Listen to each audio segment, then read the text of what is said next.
ভেন্ডি বানানোর জন্য এখানে আমি 250 গ্রামের মতো ভেন্ডি নিয়ে নিয়েছি, যেটা আমি খুব ভালো করে ধুয়ে নিচে তারপরেই কেটেছি। তো ভেন্ডিগুলো ঠিক আমি এইভাবে কেটে নিয়েছি। এরপর আমি এর মধ্যে দেব 2 চামচের মতো বেসন। তারপরে আমি এটা খুব ভালো করে মাখিয়ে নেব, প্রত্যেকটা ভেন্ডির গায়ে খুব ভালো করে মাখিয়ে নেব।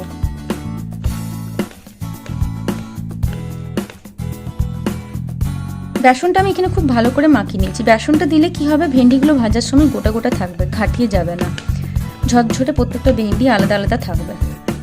আমি প্যান চাপিয়ে দিয়েছি, সরষের তেল দিয়ে দিয়েছি গরম হওয়ার জন্য। তেলে ফোড়ন দিয়ে দেবো 2টো শুকনো লঙ্কা আর দেবো 1 টিস্পুন গোটা জিরে। তারপর ফোড়নটা খুব ভালো করে 10-15 মিনিটের মতো আমি সেকেন্ডের মতো আমি ভেজে নেব। ভাজা হয়ে গেছে। এরপর আমি দিয়ে দেবো একটা পেঁয়াজ কুচি। পেঁয়াজটা আমি লম্বা লম্বা করে কুচি করে নিয়েছি। পেঁয়াজটা হালকা একটু নরম হয়ে যাওয়া পর্যন্ত আমি ভেজে নেব।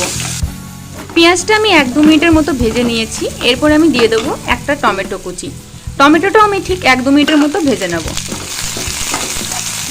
টমেটোটা পেঁয়াজের সাথে আমি আর 1-2 মিনিটের মতো আমি ভেজে নিয়েছি। এখানে আমার টমেটো পেঁয়াজ দুটোই নরম হয়ে গেছে। এরপর আমি দিয়ে দেবো ভেন্ডিগুলো। এরপরে ভেন্ডিগুলো আমি খুব ভালো করে আস্তে আস্তে করে নাড়িয়ে নেব। পেঁয়াজ আর টমেটোর সাথে ভেন্ডিটা আমি খুব ভালো করে মিলিয়ে নিই। তারপরে আমি মশলাগুলো দেব। আপনারা চাইলে এই রেসিপিটা নিরামিষও করতে পারেন, পেঁয়াজ টমেটোটা নাও দিতে পারেন, শুধু ভেন্ডি দিয়েও করতে পারেন, খুবই ভালো হয় খেতে এটা। পেঁয়াজের সাথে ভেন্ডিটা আমার খুব ভালো করে মিলানো হয়ে গেছে। এরপর আমি দিয়ে দেবো একে একে বাকি সব মশলাগুলো। প্রথমে আমি দিয়ে দেবো পরিমাণ মতো নুন, দেবো 1 চামচ হলুদ, দিলাম 1 চামচ ধনে গুঁড়ো আর দেবো 1 চামচ রেড চিলি পাউডার। তারপরে আবারও সবকটা ইনগ্রিডিয়েন্টস আমি খুব ভালো করে মিলিয়ে নেব।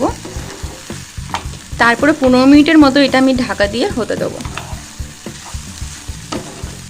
আঁচটা কিন্তু আমি মিডিয়াম টু হাই ফ্লেমে রেখেছি। এরপর আমি এটা ঢাকা দিয়ে 15 মিনিটের মতো আমি হতে দেবো। অবশ্যই মাঝখানে একবার হট করে নাড়িয়ে দেবেন। 15 মিনিট পর আমি আবারও ঢাকনাটা সরিয়ে দিলাম। মাঝখানে আমি অবশ্যই একবার করে নাড়িয়ে দিচ্ছিলাম। তো দেখুন ভেন্ডিটা প্রায় আমার সেদ্ধ হয়ে এসছে। তোমরা দেখতেই পাচ্ছ যে ভেন্ডিটা প্রত্যেকটা কিন্তু আলাদা আলাদা আছে, গায়ে গায়ে হয়ে যায়নি। যেটা একটা গায়ে গায়ে হয়ে যায়, ঘাটা ঘাটা ব্যাপারটা হয়ে যায়, সেই রকম কিন্তু হয়ে যায়নি।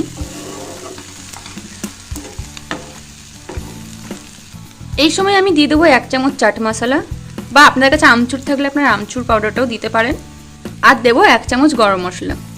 আমার রান্নাটা প্রায় কমপ্লিট হয়ে এসছে, ভেন্ডিগুলো আমার প্রায় সেদ্ধ হয়ে গেছে। এরপর আমি খুব হালকা হাতে কিন্তু এটা খুন্তি করে মশলাটা মিলিয়ে দেবো।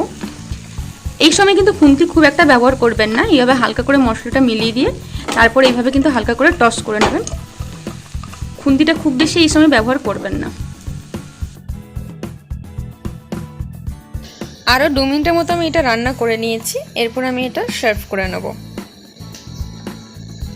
তো দেখতেই পেলেন এটা কত ইজিলি তৈরি হয়ে গেল, আর খেতেও খুব সুন্দর হয়। গরম গরম রুটি বা পরোটার সাথে খুবই ভালো লাগে খেতে। তো আপনারা অবশ্যই একবার হলেও বাড়িতে এটা ট্রাই করবেন আর আমাকে কমেন্ট বক্সে জানাবেন যে কেমন হয়েছে। আজকের রেসিপিটা যদি ভালো লাগে তো একটা লাইক করে দেবেন, আর আমার চ্যানেলে যারা এখনও নতুন তারা প্লিজ চ্যানেলটাকে সাবস্ক্রাইব করে দেবেন। আজকের মতো এই পর্যন্তই। সুস্থ থাকুন, ভালো থাকুন, আবার দেখা হবে নেক্সট ভিডিওতে নতুন কোনো রেসিপির সাথে।